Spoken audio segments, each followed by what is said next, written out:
Hello friends, welcome to ADO.NET tutorial.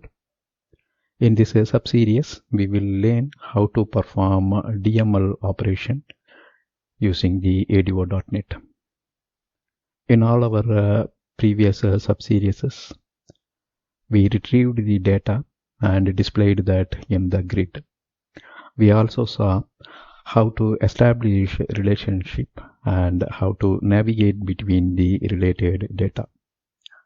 In this sub-series, we will look into the DML, data manipulation language.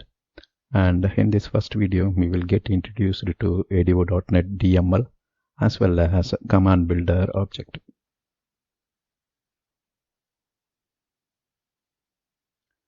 In ADO.NET, so far we queried data from SQL Server and displayed it in the grid. The data set and the data table will work in a disconnected way. We also know this in our previous sub-series. So when data is disconnected, you can make change to the data that is queried and displayed in your front end. ADO.NET SQL adapter can push the data back to the database. That means from disconnected, the connection will become alive and the SQL adapter will push back the data to the database when it is equipped with SQL Command Builder. So SQL Command Builder is responsible for issuing the insert, update or delete statement so that it can send the modified data. So the data is retrieved from the SQL Server, right? So from SQL Server it will be retrieved and it will be presented in your front end, and after that connection will be disconnected. User will make the modification. After that, using the SQL Command Builder, they will push back the data, right?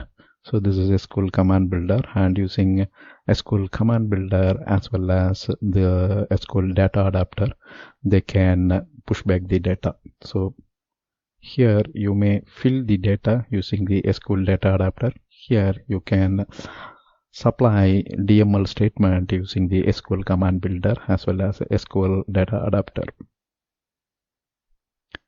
While constructing the SQL Command Builder, we can pass the SQL Data Adapter. So that's the way we can link SQL Data Adapter as well as the Command Builder. The Command Builder will generate insert, update, delete from the select statement available with the SQL Data Adapter, right? So when SQL Adapter knows the select statement, from the select statement it will derive the insert, update and delete statements.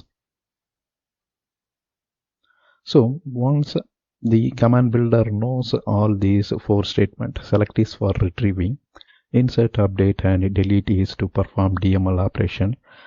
When SQL Adapter knows all this, the call to update method of the SQL Data Adapter push the data changes from ADO.NET objects, whatever you are using here, to the database.